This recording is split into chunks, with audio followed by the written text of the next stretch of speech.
Welcome everyone, my name is Mr. Bain, I'm the head of sixth form and you're very welcome to our Year 13 Parent Care Information presentation today. Then it's a shame that ordinarily then we would have this in college in the performance hall, but with the current restrictions then I think online is the next best option in some ways. So I'd like to look at a few things that I think are very key this year for Year 13 students and for yourselves, and how we can support students about how to maximise their time this year so that they're in the best possible position at the end of the year then for whatever option they wish to take then going forward. There's a few things I want to talk about you can see on the list here. Then just to start with, looking at I'm very happy then that we have an extremely strong sixth form team. Myself as head of sixth form, then in both year groups 12 and 13, then we have a head of year and an assistant head of year. So for year 13, you know that's Miss Salmon as a head of year and Mrs. Christie is the assistant head of year. So they take primary responsibility then for all issues regarding year 13 students. They are assisted then by Ms. Convery then, who takes the lead on 14 to 19 information, advice and guidance, which is crucial in terms of year 13 students then in preparation for their next steps. Also, we have Mrs. Green then, who not only does attendance, but also then is the careers lead for sixth form students, and sixth form students can see her at any point then over the course of the week. And Miss Lee, who is our administrator for sixth form. So as a team as a whole, our primary responsibility then is to maximise then support offered then to year 13 students, but also to help them assist them in their next stages. If we look at really then, our sixth form is kind of, I suppose, primarily seen as what's called a traditional A-level college, where the vast majority of our students go to university. And I'll talk about those who don't intend to take that option. But certainly then over recent years, 80% have gone to university. And last year was no different. So 145 students went to university last year, and they went to 29 different universities then, and that really was countrywide. So from as far north as St Andrews in Scotland, then and all the way down then to the south coast of England, then and all points in between. And our students have gone on to study 41 courses at university, which is quite impressive, bearing in mind that we have just over 30 A-level courses. So our students have become more diverse when they go on to university and their course of choice. Extremely pleased that more and more of our students, so last count was 37%, are going to the more ambitious universities in terms of Russell Group. Then these are the top universities then who base their kudos on their research ability. Then in the northeast, that's places like Newcastle and Durham. So our students are highly ambitious for what they want to achieve, and our aim is really to support those students in their ambitions. And that also includes students who have gone on to study at Oxford and Cambridge, or medicine, or dentistry, or veterinary science. And we have a strong track record for students then who apply to all those destinations. And that's a great testament to students and to the support they receive from their parents and carers. At the moment, then our focus looking at that towards university is, students are now in the middle of then their personal statements via Unifrog, which I'm sure some of you will have seen that how far students have got in that personal statement journey, then along with their form tutors and referees, to make sure that students sell themselves in the best possible light to a university. And I'm always keen to make sure that St Robert students are seen as the automatic choice for a university course or for an apprenticeship placement or for employment. And students should also then be looking at UCAS then for their UCAS application, which is wrapped around their personal statement with further information. Now, for those who don't intend to go to university, Unifrog is still extremely important, because on here you will have live vacancies for apprenticeship placements, and students can also then be starting to record not only their skill set, but also to craft that all-important CV and to develop their letters of application to various places. So for every single student, then Unifrog is a key place then for us to offer support and guidance, but for students then to really make sure that they record everything and all their skill sets that will be valuable then for any type of application. Then for those going to university, then we will cover in more detail after Christmas then the whole approach to student finance, then which once applications are finished, then that becomes the next major step when students start to receive their offers. And at the moment then tuition fee loans are available up to 9,250 then and various maintenance loans based on individual student circumstances, whether you're living with parents then or they're in London or outside London. But just to give you a rough idea, you can see some facts and figures there. But we'll look at those with students in the tutorial programme in much more depth, but also then send information out to yourselves about how you apply for finance then and the information and guidance that you need. And trying to dispel some of the myths to students about then student loans, then about the payback requirements, and how in terms of, I suppose, various finance options, then student loan is one of the more, I suppose, attractive in terms of then what student would pay back. At the end of the day, after 30 years, any remaining loan is cancelled. So it's important for students to say that then repayments are based on their income, not on how much they borrow. So a bit different compared to a traditional loan in that sense. For alternative paths, then it's key that for those 20% of students who don't intend to go to university, then that we equally cater for them. And I'm keen to say that, in the last couple of years, we've had then no students then who have not then gone on to a destination of their choice. Then a bit more difficult last year then with lockdown, and some students are still in that process of finding that path. But then, with the hard work of students and the support from parents and carers and staff in St Robert's, then your students then are looking at apprenticeships. It's a much more tougher environment now this year than it was in the past. And that preparation has to start earlier for students. This year we're now looking at then possible apprenticeship areas. Then they can't wait until Easter next year because it's too late. That lead-in time is quite long. Or for students who want to have a gap year, and we find a number of students who decide not to do university straight at the end of sixth form, but to wait a year. They might want to maybe save some money in terms of employment or some experience in the voluntary sector. Those students can come back to us the following year or even 2 years afterwards, if and when they want to apply to university. And we will guide them through that process, the same as we would have done had they been in year 13. The same for employment and internships. Then it's important that the students then are looking at CVs and talking to Mrs. Green, the careers advisor, then about what are the possible opportunities out there and how to find those areas of work then or apprenticeships then, and make sure then that they are prepared in terms of their interview skills and in terms of the application process. All those things then are important that they start to practice now. Look at some key dates between now and next year, and you know yourself, time flies. And for sixth form students, time flies extremely fast. So we've had our first grade collection then for year 13, and that was sent home fairly recently, or just off the back of year 13 tutor phone calls. Students, we are looking at intervention strategies for a number of students based on that grade collection. Not only students then who achieved low grades, either U's or E's, but students who I feel are perhaps a grade or two below their targets. Then I want to make sure those students are starting to work to address that balance. But the first immediate kind of deadline for a lot of students is the UCAS deadline. Those who apply to Oxford or Cambridge or medicine, dentistry and veterinary, then that deadline was October the 15th. That's gone, and now waiting then for hopefully then some offers to drop through.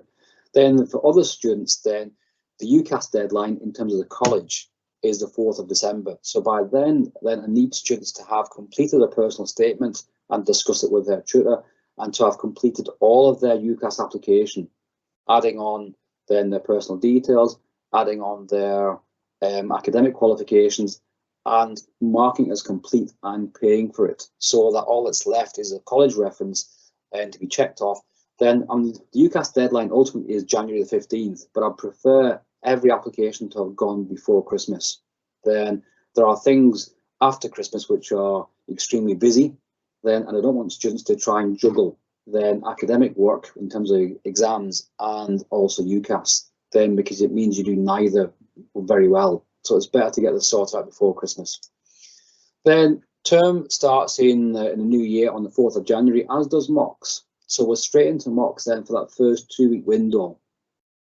Then, and again, students have always regarded mocks as to various degrees of importance. Then I don't need to tell you, based on recent history, then perhaps mocks might take a slightly larger importance this year. So it is crucial that students start to prepare now for mocks in terms of making sure with their subject teachers what the content of the mocks will be, those subject areas, prep for that, make sure their files then are in order, they have all the notes that they need, then and start to look at research skills and start to look at revision skills so that the mocks then will be maximised come the start of January, and to plan out the use of their time. Students will have, the vast majority of students will have 8 hours free per week in college in terms of non-contact time, as well as weekends and nights. Then, so it's important they set aside that time now to start to revise. The last thing I want for students to do is to leave their revision until the Christmas holidays. It then makes it not a holiday and also can lead to extreme levels of stress. So plan it out over the course then of November, then December and the start of January. Then for those students who don't fare very well, then it's important they get a second bite. Then so the resits from the mocks, then that's primarily for students who unfortunately might get a U grade or possibly even an E grade. Then those resits are the 25th of January. Then half term, then the short half terms now start, and so half term is mid-February. Then the report to parents, then a written report following the mocks goes out on the 22nd of February. Then we have a college inset day on the 19th of March, and that first term finishes with the Easter holidays on the 1st of April. So time really does fly for Year 13 students. In the summer term, we're back on the 19th of April. Then it's looking to complete courses in that next half term. The half term break is the end of May, start of June. And the A-level exams you probably would have seen from Ofqual recently, then they've now been pushed back by 3 weeks. So the start of A-levels are now gone back 3 weeks to the 7th of June. Now that doesn't give us, unfortunately, a massive amount of extra time. 3 weeks for sixth form students, that's 15 hours of lesson time, which is reasonable, but not excessive, I wouldn't have thought, to make up for what we lost last year. But that's what the government are working with at the moment. Then, and I'm sure courses will make sure then that they have completed their entire syllabus then before that date. It's not worth, I don't think, speculating on what might happen next summer. At the moment, I think it's way more productive to focus on the idea that the government have said quite clearly exams will take place next summer, and we have to work on that basis. So that's what we're aiming towards, to make sure students are well prepared then for the exams next summer. The term finishes then on the 16th of July. At the very end, students will obviously have finished at the end of their exams, whenever they are. Then, and again, the difference to A-level results day this year, so it's been pushed back, and it's on Tuesday the 24th of August, the same week now as GCSE results. That means it's a slightly shorter time between those results and looking to university starts, a week or two. And again, we'll talk to students about then their strategies for results day. Then on that results day, we'll have a number of sixth form staff on hand then to provide further advice and guidance for students. Then, but students by then, should have at least a plan A, plan B, and plan C about, what happens if then whatever the results are. And we'll obviously then talk to students well in advance of that time to make sure students have that plan in place. For me, the key issues then for students, the same as last year, is attendance. Attendance for Year 13 is absolutely crucial. It's unfortunate we've had a number of students absent then due to isolation, then because of close contact with positive COVID cases. And students in that position have to make sure that they maximise their use of lessons on Teams. Then there's still a number of students then who are isolating, who are not ill, but not making use then of those lessons. And that will be to their detriment, unfortunately. So it's important that they make best use of that downtime. For students then, we know then who have to be absent for whatever reasons, then there's absence forms so that we're aware of that. But it's to making sure we minimise then any unexplained absence. Then that's crucial. We're still looking at 95% as the baseline then for attendance, then outside of any COVID absences. And again, for Year 13, punctuality is key. There is far too much information that comes the way of sixth form students, and their tutor at the start of the day is, to me, is a key kind of conduit then of that information. And to me, that's non-negotiable. Students are on site at 10 to 9, and I will never bend on that. It's important to have that 15 minutes with their form tutor at the start of the day. Then there are things that we can't do in the tutorial program that are pushed to the start of the day. So please make sure that students, and it's a student responsibility. Students will often try and blame parents then and carers, but at the end of the day, these are 17, 18-year-old students. I'm sure if they've got part-time work, they'll get there on time. for college, they get their own time. And that's the same with students then. If a student is in college, the student goes to lessons. It's as simple as that. Then to make sure the students are not sitting out in the common room or deciding not to go. This happens in very few occasions, but it's to make sure then that is the case, that if a student is in, they should be in a lesson. Then, and the only way I would ever account for this not being the case is if that student has spoken to their head of year or to myself. I'll look at balance in a few minutes about what I think is important for students then. There is more pressure and more stress on year 13. It's a huge year then about making sure that they are prepped then for their next stages. And I'll mention that in a second. In terms of part-time work, then I think it's great that students have got part-time work. Then it increases their independence, their responsibility, how to manage money.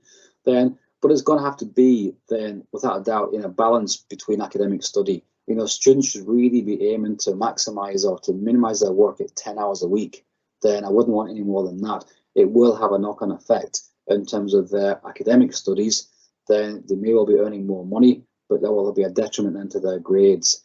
And at the end of the day, sometimes employers then are obviously keen for them as employees and might have less regard for their studies. So students really have to really be careful in a year 13 year about how much work they do. Looking at opportunities, then for me, it's important to make sure that students then organise their study time. With 5 hours per week per subject in lesson time, students really have to invest 5 hours a week in independent study per subject. Now, that 5 hours per week per subject can come from either in college or at college. That's either night times then or at weekends, or making use of those 8 hours in college. Students can go home at the end of their last lesson of the day, but that's to make sure that if they are going home before the end of the day, then that has to be a productive time. Then, so without a doubt, then it's a bit of a no-brainer that if a student doesn't work independently, then grades will certainly not be as good as they could be. For those students doing EPQ, that adds an added pressure. Then EPQ then is really geared to finish round about March, February time. And to make sure that the whole point of the EPQ project is for students then to show their time and project management skills. So students then, there's a bigger ask on those students then to manage their time in college and outside of college, and to make sure that they meet their mentor regularly, then to make sure they're on track. But the beauty of that project for me is the skills that a student will gain, not least in terms of project skills, overcoming difficulties, a bit of resilience often if things go wrong, but also to show passion for your subject. This is why they chose those A levels in the first place. It was a pure free choice to choose those subjects, and now the EPQ is a great chance to show your interest and your desire for that subject. For those not looking at university, as I said at the start, then it is crucial that they are starting to develop their CVs so they can apply for employment and apprenticeships then well before the end of the year. This has to be done now, then before Christmas, before things really get quite busy with mocks after Christmas and the end of courses, and that students have a clear plan for what they want to do next year. As part of that process, we will be giving students interview skills and mock interviews to make sure that when they walk in the door to see an employer or an apprenticeship provider, this isn't the first time they've been sat down and had an interview. So it's important that our students are confident in those abilities. In terms of balance, then, especially as we hit balance now, and I think without a doubt, there is more stress, there is more anxiety for sixth form students and year 13 students in particular, not least because of last year with lockdown. There's a constant uncertainty. I think government certainly hasn't helped our case. Then a constant uncertainty about what's going to happen next, and our government and Ofqual looking at plan Bs or plan Cs. And so students quite rightly sometimes feel on edge. Things I said to students, take care of what you can have responsibility for. There are things outside your responsibility that in some ways try not to worry about, but things you can worry about.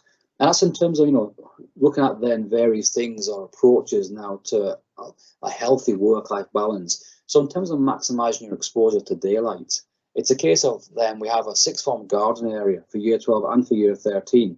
I know the weather's cold outside, but even getting outside for part of their lunch period, then, for 20 minutes or half an hour, then to get some daylight and some fresh air then has an impact then on students and mental health in a positive sense.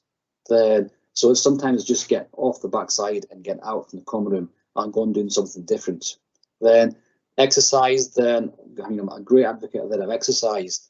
Then to whatever degree a student wants to take part, even if it's just walking compared to running or cycling or whatever, then it's important for students then to get exercise then which is a great stress reliever as well.